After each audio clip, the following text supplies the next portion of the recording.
Welcome to another episode of Why We Sing. I'm excited today to have singer, songwriter D'Lisia Lloyd with us. Thank you for being Thank here. you for having I've been trying to have this interview for a me. few months now, so I'm excited that we finally have you on Why We Sing. Yes, yes. Now, I have heard you sing a few different times, Mm. and it's always feels like, where is this voice coming from? From this, just cute petite, individual, but it's you have just such a huge, unique voice. Yeah. When did you know that you had a gift? When I was younger, I want to say about 3 years old. It was crazy. My T Shirley, I left a voicemail on her like call machine. It was back then when you could like record the voicemails, and she didn't answer, and I was just like T Shirley, bye bye. And I was going up the musical scale, and she was just like, "Oh no, this girl has a gift." And she was the first lady of a Baptist church. So after that, she had me sing at every Christmas program, every Black History program, every revival. I'm leading songs in choir. So at a young age, my T Shirley, the one who actually discovered I could sing, and after that, she pushed me to sing in talent competitions and just all types of different genre music. So, have you enjoyed this journey singing? Because it feels like you just kind of stumbled up on it. Mm. Like, how has this journey been of discovering your gift and actually putting it out there in the world? It's been a really like long journey because in the beginning when I was just a kid, a child, I really didn't look at it as something serious. It was just something I could do, and everyone in my family could like sing or play an instrument. So it's like, oh, this is something in my family. But once I got older, I want to say I was 21, I realized like, oh, I want to take this serious, and I went out there and stepped into that different world. It's a very very different world. I can say that much. And it was scary at the time, and it's been plenty times during my journey. I'm like, I'm gonna quit. I can't do this anymore. Like, this is too much pressure. Or I look at other people journeying and how like short their journey was, as in like fame or getting recognized. And I'm like, man, I really been putting in the effort. I went to school for this. Like, I've done this for years. I've gotten trained. Like, my work ethic should show, but it's not. So, um, I got discouraged a lot of times. But every time I say that I wanted to quit, like a week later, I'm back singing. So it's definitely something that I'm very passionate about. That even when I tell myself I'm gonna quit, I can't. So I would say it has its ups and downs for sure, but it's something that's gonna always be there regardless. So, what do you think that is that keeps you singing, even though you feel that maybe disappointment or whatever that is that may happen that makes you want to quit? Mm. What do you think internally that is that keeps you singing? The emotion and feeling that I get when I sing. Um, I feel like singing has saved me from a lot, especially at the time. I lived in Atlanta for 3 years. I was in the music industry working with like the biggest rappers, biggest songwriters, the biggest industry execs. And it's a lot of scary stuff that was happening at that time that I was just like, oh, I don't want to do this anymore. But when I make music, that's my way of coping. I get to really express myself in ways that I don't even know how to describe. And it's like a natural high just to sing and really just allow people to understand what I'm going through my emotions. I feel like that's how I can connect with people, because like telling them how I feel kind of be odd. Like, I'm not really a speaker. I will stutter. But when it comes to singing, I feel like I really get my point across. And so it saved me from a lot. It saved me from the world. It saved me from making wrong decisions in my life. And it saved me from like being out there in the streets, because I used to hang around the wrong crowd. And it got to a point, it was just like, I don't want to stay in the house and make music. I don't want to go outside. Like, I really just made a decision like that last night. I was asked to go outside and just hang out with some friends, and something actually ended up happening out there. And I remember talking to one of my friends. I'm like, I'm not going outside. I'm just going to go record music in the house. And I stayed up till like 4 o'clock in the morning recording music. So it definitely saves me, and it helps me express myself when I'm going through a very, very dark time. I love that. And something that you just kind of stay up wanting to do all the time. It's like you can't go to sleep until you get it out. You know it's a passion. Yep. Yeah. But I wanted to ask you, working in the music industry, Hmm. like you said, you lived in Atlanta. I know you've worked with a ton of different people. Hmm. Um, what was that like in terms of, knowing that you're a woman of faith, Hmm. knowing that there can be some kind of ties and, pulls in the music industry to kind of change yourself or to do things that may not be in alignment with, Hmm. what you may believe. How has that impacted you? Do you think that is something that is a significant issue, or did you not really have problems with that? I can honestly say it was an issue. It made me question myself a lot, and it really tested my faith, and it really tested my morals. Mhm. There's plenty of times that I was faced with, I had to exchange. When people say they sold, it can mean so many things, but I had to exchange like my body in order to get, the resources that's supposed to come with me being signed to a label, or um, me just working in the industry altogether. And a lot of people didn't look at me as talented, because now it's like I'm in a whole different world. Like where I'm from, I'm probably the most talented, but now I'm in a room with a lot of most talented. So it's like, how can you stand out? And to a lot of people in the music industry, standing out is completely different than what you think. Like you gotta do something extra. Mm.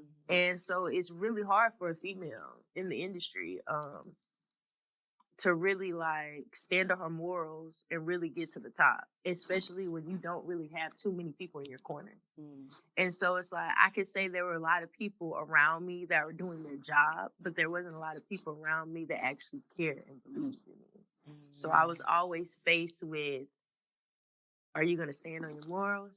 Are you going to give in for a dream that you've had since you were a little girl?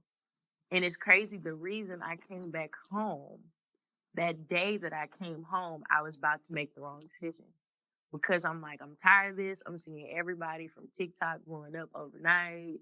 I know that this particular person can make sure that I'm at the top. They can make sure that I get it all. And at that moment, I forgot the reason I was singing. It became more of like, I want attention. I want money. Because once you're in the industry, they teach you about the statistics of it all, the numbers of it all. And that's all you're thinking about. It's like, who's watching me? How many numbers I have? How much money can I get? So I really lost the real reason I was singing. And so I was about to go do something that I was going to regret for the rest of my life. And the whole time I'm driving there, because it took me about 30 minutes to get there from where I was living at the time in Atlanta, I'm over there trying to convince myself, like, I gotta do this, I gotta do this, I gotta do this. And I ended up at home. I kept driving. I kept driving. I only stopped one time to get gas out of those 7 hours. I don't even know how that's possible. But I ended up going home. And the crazy thing about it, a lot of stuff went downhill when I went, like, on my way home. My car broke down. All types of things happened. My dad and brother had to come get me um, once I got to Covington, Louisiana. And I was just like, man, I made the wrong decision. I should have just did it. I should have just did it. When I came home, I told mama, don't ask me to go to church. Don't ask me to go to the corner store. Don't ask me to go nowhere. I don't want nobody to see me, because I don't want nobody to ask me why I'm here. Because everyone saw me in Atlanta. Everyone was counting on me. I'm around all these big people. And now I'm back home. I feel like a failure. And so after that, I was just like, you know what? Music isn't for me. And I used to like question God a lot. Like, why would you give me this gift? Why would you tell me to go out there? I literally left my last year of college. I had 1 year left, so dropped out. I was already in my career at that time. Um, and so I like sacrificed everything to go out there. I'm like, God, why would you tell me to do that? Like, I just wasted 3 years. I could be successful. I could have had my degree. So many things could have happened. And I went out there and I'm scarred. Like, I feel like I'm not talented anymore. I don't like my voice. Like that's what Atlanta left me with. And so, of course, I had friends here that was like, no, like you're literally like the biggest thing that we've ever seen. Like they still treat me like a celebrity. They make me feel important. They like, no, we need you. Like your music means something. So I started doing shows in New Orleans, and people just started calling me to do this and do that. And then people in Atlanta start actually calling me back to Atlanta to do things or whatnot. And after a while, I realized it needed to happen because now I know what's out there in that world. And now I'm more confident than ever. And now, at that time, I didn't realize that I was discovering my sound. And at that time, they was trying to get me to be someone that I was not. And that's why I was never working. And the moment I came home, it opened up a whole different like sound for me. And now I'm in complete control. And now like I'm doing it for the right reason. I'm doing it because how it makes me feel and how it allows me to express myself. I got that back. And now it's just like I feel like I'm untouchable because it's like I've been through the fire and I got out the fire. And I'm not burning no more. Like I got out the fire stronger than I was before I was put in the fire because I didn't have knowledge of a lot of things that I needed to know. And now I know that. So I know how to move and how to conduct myself in certain environments. So, yeah. I love that. I think a lot of times we take for granted the, I'm going to say suffering for lack of a better word. What's been in my spirit a lot lately is, don't mismanage the suffering because there's lessons in it and there's gifts in it. Honestly, it doesn't feel like it during the time, but when you come out of it, it's like you can see the benefits of having gone through that. And that's what I hear when I hear what you just said in your story. And I just love that you learned from that because I think a lot of times we can go through stuff and not learn anything from it. And so we basically go through it again, and it sounds like you're at a point where you know who you are, you know what you want, you know why you're doing it. And so you're not going to, compromise yourself and who you are in order to, get something that you think you may want. That may be a temporary satisfaction that leaves you empty, later on. That's kind of what it sounds like that when you said that. And so I love that story. You definitely have to tell that more because I think a lot of people out here are compromising and don't really ever get to that point where they know who they are because they've been continuously trying to become what other people expect of them. So yeah, I'm proud of you. Thank you. Very, very proud of you. Now, you sing a lot of different genres, right? I do. What would be the most surprising thing you think? Opera. Yeah. Yeah. Most people do not expect that out of me. But yes, I sing opera. I was an opera singer from the ages of 14 to the ages of 19, professionally singing opera. I learned opera from my teacher, of course, the one who discovered that I could sing. She, when we be in the house, the way that she have conversations is through singing. Like if she starts singing in the middle of a conversation, in order for you to hold that conversation with her, you have to sing back. And so I was like maybe 10 or 11. Used to always love going to her house, the fun house. And we'll always be cleaning up the house and she's playing old school music or whatnot. And the music stops. She literally just starts singing during the conversation. And I'll sing back. So I'm mocking what she's saying. I'm mocking the sound and she's singing opera. And so one day I go back to school and they have this sheet music. And it was like an old opera classic song. And I just started singing it. And the teacher's like, how do you know how to sing opera? And I'm like, I don't know. I'm just copying what my T. Shirley does at home. And so I used to sing like really, really loud for such a small girl. And I still kind of do. And so my mom put me in like vocal training to actually like make my voice smaller. Oh, wow. So in those vocal training classes, we sung a lot of like opera songs, and they used to just teach me all types of things. And then I ended up going to Southern Miss for vocal performing arts, and I had to sing different songs in different languages, 12 pages, sheet music. Can't find the song on YouTube, so you gotta like learn Oh like the wow. words yourself, learn how to pronounce it yourself. So a lot of people don't know that about me because they either know gospel me or R&B me or Mhm. classical me, but they definitely don't know opera me. So when I bust out singing opera, everybody be like, "Oh my god, that is crazy." Wow. Yeah. Yeah. So I know there's uh, Lisa, a mutual friend of ours, Mhm. who you just sung for her book launch. Mhm. She was mentioning how she was watching this video of you, Mhm. and she was like, "Is what is the music in the background?" And you're like, "It's not. It's me singing." Like that is me. And so yeah, I can think a lot of us don't really, listen to, opera and but it's so beautiful Mhm. and how you can communicate something Mhm. and communicate emotions, I believe, when it Yeah. comes to opera, even when you don't understand What they're the saying. lyrics of Yeah. the Mhm. words. Mhm. And so can you speak to that? Is that something that kind of drew you to it a little bit more or made you love it more or Definitely. Just the music in general, not even just that genre. I grew up in a very old school family. My parents had me at 40. So like everyone was older than me. I was the like kid of the family. So it's like all the music that they played had some type of emotion tied to it. So yeah. it's like imagine a 10-year-old singing some old Motown song and she over there feeling it and you never been heartbroken a day in her life. Ain't never been through anything. Like I know Jasmine Sullivan made that song, "Bust the Windows Out Your Car." I'm Yeah. over there singing, and you would have thought I done busted some windows. But the way I'm singing and putting my heart into it, but it's like growing up, seeing that, seeing the emotion behind it. Like I grew up on that old school feeling.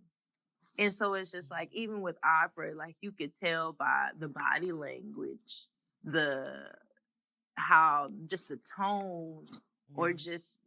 just all together how much emotion is being put into it even without the words. And I realized that when I was in Europe, I toured in Europe.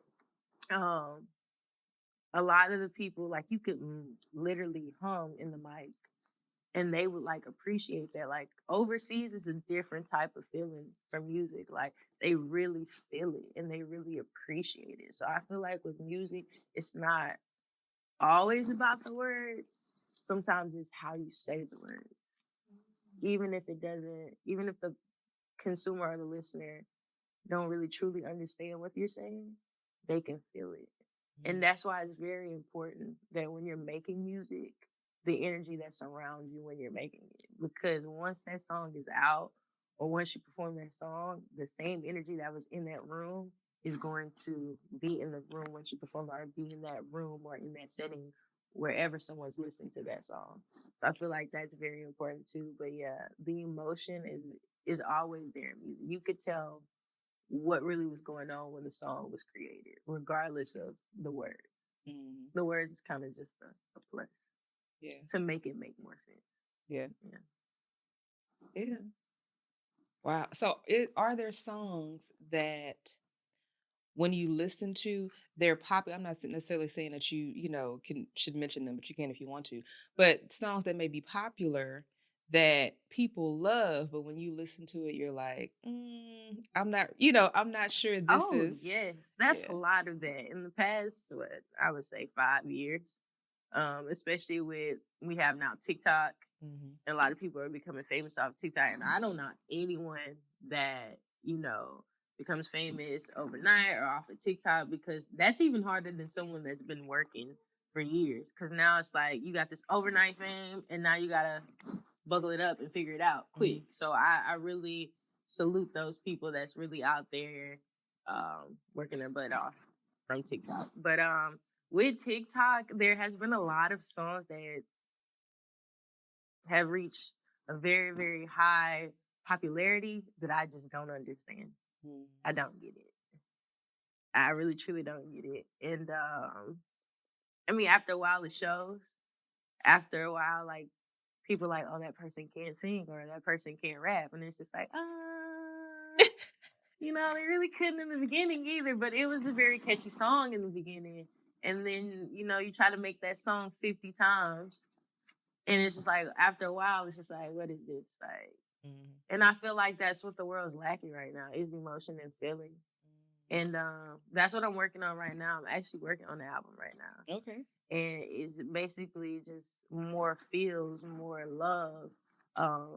Because think about it, a lot of people only like a lot of this music because that's the only thing being played in their face. Like if I play something in your face every day, all day, 24/7, even if you don't like it, eventually you're going to start liking it. Eventually you're going to go in the car and you're going to look for that song because now your brain is programmed to listen to that song. And that's how the music industry works.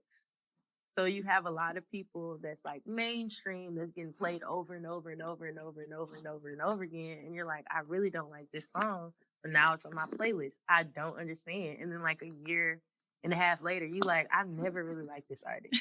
I don't even understand how this person got on my playlist. That happens sometimes. But then you have those people that have some type of meaning. And those people I really like gravitate to. Like I listen to all types of music, obviously, because I sing all types of music. So there's some songs that's just catchy that'll be on my playlist, and that'll probably be the only song from that artist in my phone. And then I'll be like, oh, that other song's really just like. I think every song has its timing, and some songs are timeless. And I feel like we don't have too many songs that's been releasing lately that's timeless.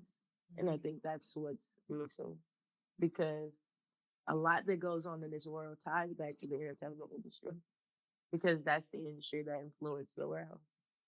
And that's why people feel like they need to look a certain way, be a certain way, do certain things to fit a certain aesthetic. And that's why I'm so glad that I went to Atlanta and saw that world because I thought I wanted something that I didn't want. I thought I wanted to be a certain type of artist that I don't want to be. And that's what I be trying to get like people younger than me to understand. Like right now, you feel like, oh, these are the friends that's gonna be here for the rest of my life, or this is what I want to do. I've had so many career changes in my life, and I'm 26. And I feel like once you hit 25, like that's when it kind of hits you like, I really didn't like none of that. I really don't want none of that. And now it's like, this is what I want for myself. So how can I tie my dream into this and still be me and not someone else? But yeah, I think I kind of drifted from the question. No, but I loved your answer. There was something you said about music lacking emotion. And I think overall there's been a lack of emotion just in society, and music is reflecting that, right? And I love that you said you want to bring back that emotion in your album. So can you talk more about this album, because I want to know, what can we expect from it and when? Oh, so it will definitely be next year. I don't have a specific date because I'm still working on it. But the album definitely talks about I'm definitely a lover girl, and I feel like this world lacks love. I feel like people just want to be in relationships because of how people look together rather than how the person truly makes you feel. Um, and I've always been that person that just wanted, I love love. I love everything about love. I grew up on music that always talked about love. Like back in the day, they was always talking about love. As well as like what I've gone through in my life. Because I feel like a lot of people, they look at me and assume that everything has been picture perfect. And I would shock you by the things I've been through, the things that I've overcome, that I'm surprised that I've overcome. So everyone sees me as a strong individual, but there's been plenty times behind the scenes I've been weak and I've cried and I've hurt and I felt like I was alone. There are times where I even had suicidal thoughts and I'm just like, yep, I'm letting it all out. So it's like, I did release an EP called Echoes of You. I released that about a few months ago, and that kind of opened up what I'm talking about now. It's 4 songs. I can say that one song is very explicit. So I don't advise no one to listen to that song. That's not their type of, you know, Okay. music. But I'm an open book. Like, and I feel like a lot of people, when you're a Christian, they judge you very, very hard. But it's like I'm still a human, and I still have something to say, and I'm going to put it out there. Either you gonna like it or you don't like it. But at the end of the day, I'm still a good person. And in that EP, it really just showed about like my heartbreak. Um, I let some things be known that a lot of people didn't know, that I kept a secret. I kind of put everything out there. And so with this album, I'm going to go into even more detail. And it's real life stories, real life situations. Some of the stories are not my stories, but some of the stories are stories of people that are very close to my life. And that's like, oh, I can relate. I've been through that. I didn't know how to put it into words, but your situation allowed me to put it in words. So thank you for the inspiration. Um, so I feel like this is going to open a whole different can of worms, but in a good way, to allow people to just feel. Because I feel like the music right now is like, how do I put it? The music right now is causing people to escape what they're really going through. And that's why you keep going through it. You have nothing that you can relate to. There's no songs that, like, there's probably songs that might make you depressed, but can that song take you out of depression too? Like, do you want to stay there all the time? Yeah. So it's like the album puts you through a whole different type of emotions. It might take you through depression, but it shows you how I got out of it. It shows you how I felt like this was the end, but now I feel like this is just the beginning. Like, it takes you through all of those phases. So I feel like this album is going to help someone, at least one person. Yeah. And that's my main goal. Because I really, truly made music to help myself, but I know that my testimony can help someone else. Yeah. It definitely can. And I can't wait to hear this music, because I am totally with you on how a song can keep you deeper in depression, right? And a lot of times we go to those songs because it helps us realize that we're not alone. We can that we have somebody, a song or somebody else that can relate to the pain that we're feeling, but we end up wallowing in them and staying there. So I love the fact that you're saying you want to get people to understand where they are emotionally, but bring them out of it as well, which is something that I don't think a lot of songs do. They either keep you there, or make you make a really, really bad decision. Yeah. Like, yeah. I remember just going through, a heartbreak, and I was listening to Adele. And I went deeper and deeper and deeper into a hole, because, and don't get me wrong, I love Adele, but I think at some point I had to start listening to something more uplifting in order to get me out of that, hole that I was in. So I can't wait to hear this music. My last question for you though is, what advice would you give to other people that are trying to get into the music industry? Don't jump the gun because somebody is big or they seem important. Because right now, music is changing every day. And that's one thing I learned in Atlanta. A lot of label heads and execs was basically like telling me like, well, you need to do this, you need to do that. And don't get me wrong, they have years of experience. Like, when it comes to work ethic and just like steps of marketing and things like that, I'll definitely take their advice. But when they tell you like this is exactly what you need to be, they're also learning what's about to be the next new thing. They don't even know.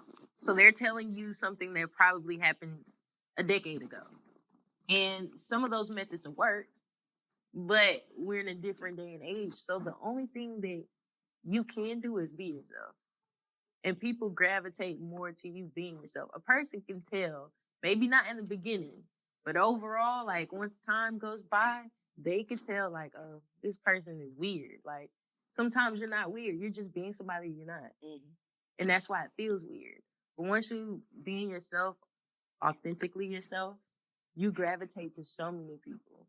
So always, always, always remember, like, if this is what you want to do, this is what your heart desires, keep following that fire behind it. Don't listen to anyone else. Because at the end of the day, like, once you release that music, whether you're a producer, whether you're a singer, a writer, they can hear that desire, they can hear that passion in your music. So I feel like that's something that someone should always keep in mind. Thank you so much. Thank you. I'm so glad we finally got to have this interview. Yes. I am looking forward to everyone getting to know more about you and hearing the wisdom from you, even though you're only, 26 years old. You've been through things that I feel like people can learn from, and I'm excited to get this out in the world.